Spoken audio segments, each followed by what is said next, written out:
The film opens with a celebratory event in a rural area where a woman named Ningxi helps prepare drinks.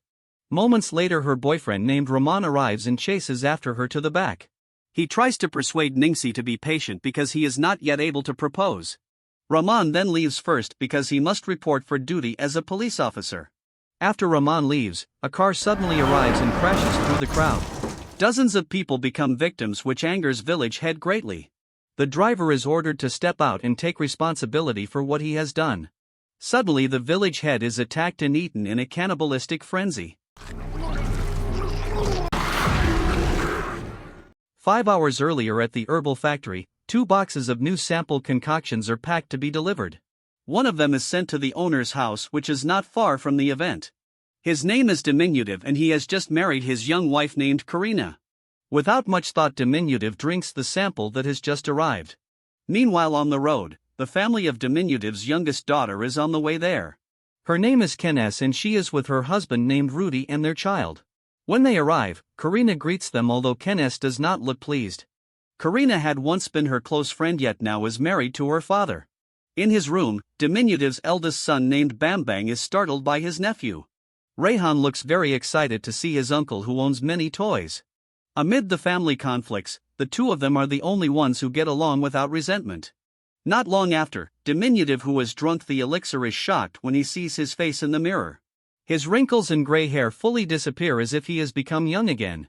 The instant change also surprises Karina and makes her happy. Yet without them noticing, a wound begins to spread across her husband's back. In the living room, Rudy plays an advertisement video from the family's herbal company that he manages. The factory is supposed to be sold according to his father-in-law's wishes. Bambang arrives and advises them to work since he is already an adult. He asks them to relax because when the factory is sold, the 3 of them will receive a share of the fortune. Rudy and Kenes also hope that her father will soon sign the contract. When Diminutive arrives, everyone seems unable to believe how different his face looks. He then announces that his decision is final and he will not sell the factory. The latest youth elixir will surely make the company grow and become wealthy. The decision makes everyone disappointed. Kenes says she needs money because she is about to divorce her husband. Rudy had once been caught cheating and they have agreed to separate voluntarily. Kenes's anger also shifts toward Karina, who used to be her good friend. Their friendship suddenly collapsed after Karina and her father were caught sleeping together. No matter what Kenes says, nothing can make Diminutive change his mind. He instead scolds Kenes and her husband, who have always known only how to ask for money. Moments later, Diminutive, who feels dizzy, suddenly vomits black blood. He then collapses unconscious, which sends everyone into panic and fear. While Rudy calls an ambulance, Diminutive suddenly rises again and bites his maid. Bambang, who tries to stop him, is also attacked in a wild frenzy. An arrow from his bow ends up lodged in his father's head by accident. Diminutive immediately falls limp without life. After calming himself, Rudy orders the driver to fetch the police. The driver, already splattered with blood, leaves right away without asking much. Meanwhile, Bambang, feeling guilty, can only cry inside the car with his younger sibling. Both of them still do not understand what has happened to their father. Inside the house, the maid who was bitten by Diminutive remains unconscious. Moments later, she suddenly rises and begins to attack. Another maid who tries to stop her ends up becoming a victim. Realizing the chaos, Kenes tries to check outside. Yet the maids have already turned into zombies and chase after their mistress. Luckily, Bambang immediately reverses the car, which saves Kenes. At the same time, Karina and the others try to escape from pursuit. Because of this, Kenes and Bambang cannot find them as they have already fled outside. The two of them, about to be attacked again, quickly run back toward the vehicle. A zombie that had been run over is somehow still alive with only half its body. Both of them quickly accelerate the car and leave the chaos behind. On the road, the driver's neck begins to be eaten away by a rotten, hollow wound. He loses control of his body and crashes into a crowd of people. The village head, thinking he is drunk, is immediately attacked and eaten. The driver then also attacks the terrified residents. After running far enough, Rudy and the others finally stop due to exhaustion. Yet the zombie continues to chase them from behind. They hide behind a pickup truck, which makes the zombie lose sight of its prey. Unfortunately, Rudy's phone suddenly rings, which causes the zombie to attack. Fortunately, Karina grabs a rake and strikes it into the creature's shoulder. Moments later, the falling rain makes the zombie freeze in place. On the road, Kenneth finally manages to contact her husband. Rudy asks her to pick them up at the village head's house, which is already close to their position. From the back gate, they see the situation has turned completely insane. A maid who tries to come in is suddenly attacked without warning. Rudy manages to close the gate just in time. Arriving in front of the village head's house, Bam Bang stops abruptly when he sees residents eating each other. Kenneth then calls her husband and tells him to quickly bring Rayhan. Rudy is scared, which makes Kenneth upset, so she honks the horn loudly. The zombies become attracted and surround the vehicle. They are finally forced to leave to escape the chase. From the window, Rudy sees his father-in-law's car and immediately heads toward it. Yet the car's engine is already damaged and will not start. A newly risen zombie suddenly chases after them. Fortunately, there is a house not far from there. Rudy tries to fight back and manages to win, although his face is covered in blood. In panic, Bam Bang and Kenneth argue about what they should do. Their lack of focus nearly causes them to crash into a truck and they are thrown off the road. The car rolls several times into a rice field. The truck driver brakes immediately to check the situation. Luckily, Bam Bang and Kenneth suffer only minor injuries without any fatal wounds. Moments later, dozens of zombies suddenly appear. The passengers locked in the truck bed are surrounded without a way out. They end up becoming a feast along with the driver who tries to save them. Bam Bang and Kenneth then run toward the police station visible in the distance. Meanwhile, Rudy, realizing he does not have much time left, decides to talk to his son. He asks Rayhan to promise that he will always protect his mother. Not long afterward, Rudy suddenly transforms and becomes violent. Panicking, Karina tries to protect Rayhan from his father.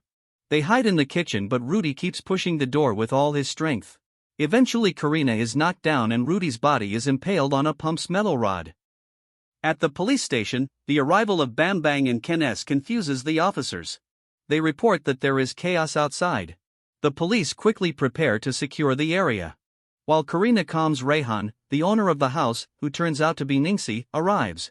Karina quickly explains while showing Rudy whose body is still pinned. At the same time, the police arrive near the zombies and are immediately attacked. The commander's shots cannot stop the starving horde. With tears in her eyes, Ningxi calls her boyfriend and tells him that the village head has just died. Rahman abruptly ends the call because his commander arrives and asks for help. They quickly barricade the station doors from the attacking zombies. The wounded commander collapses and rises again in an unnatural way. Bam Bang quickly shoots him using Rahman's pistol. Yet he still does not die and keeps trying to attack.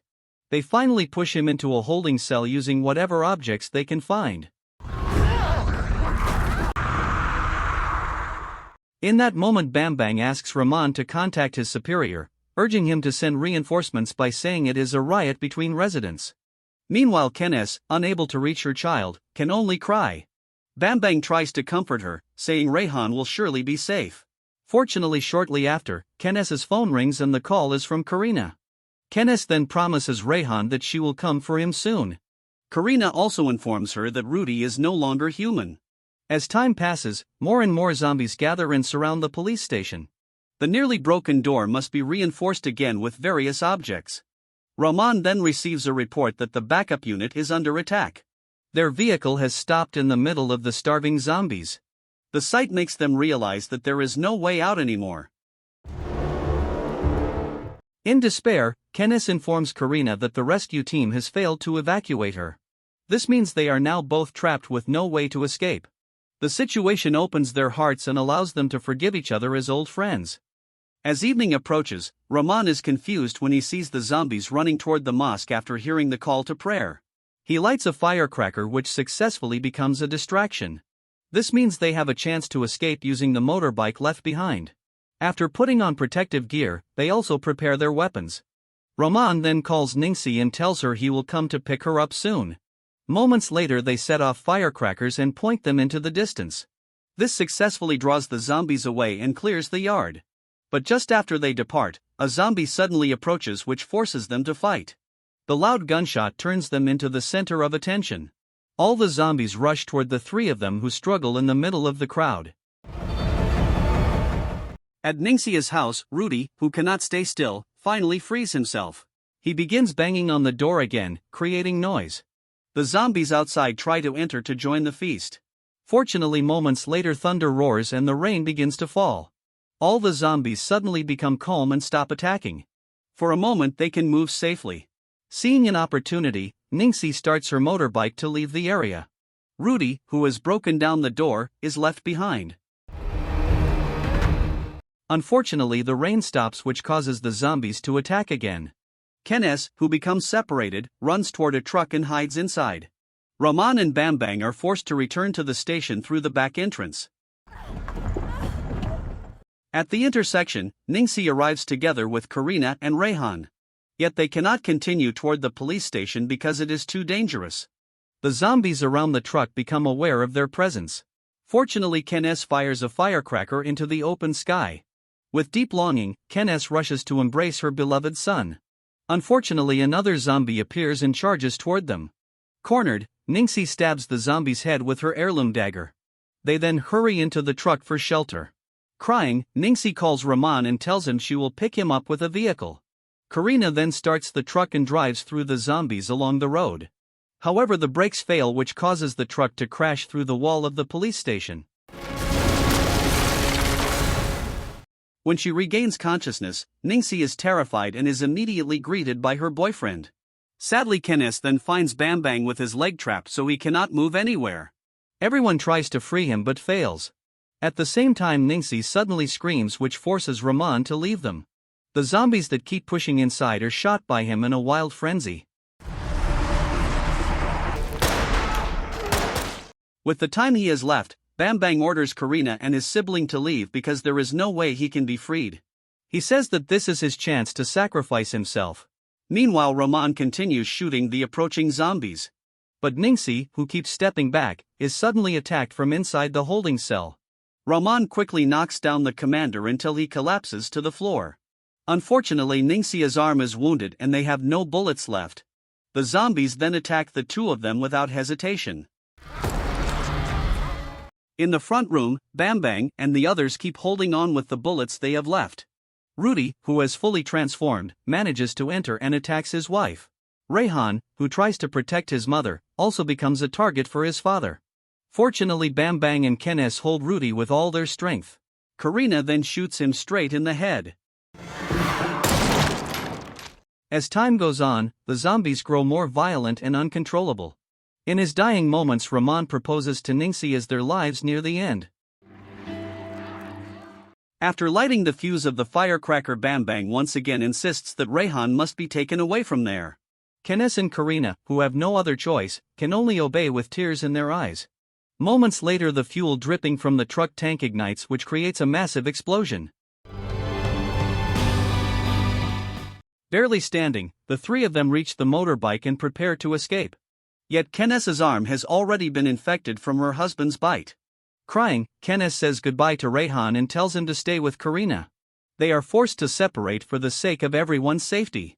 In the middle of the rice field, Kenes takes her own life before she fully transforms.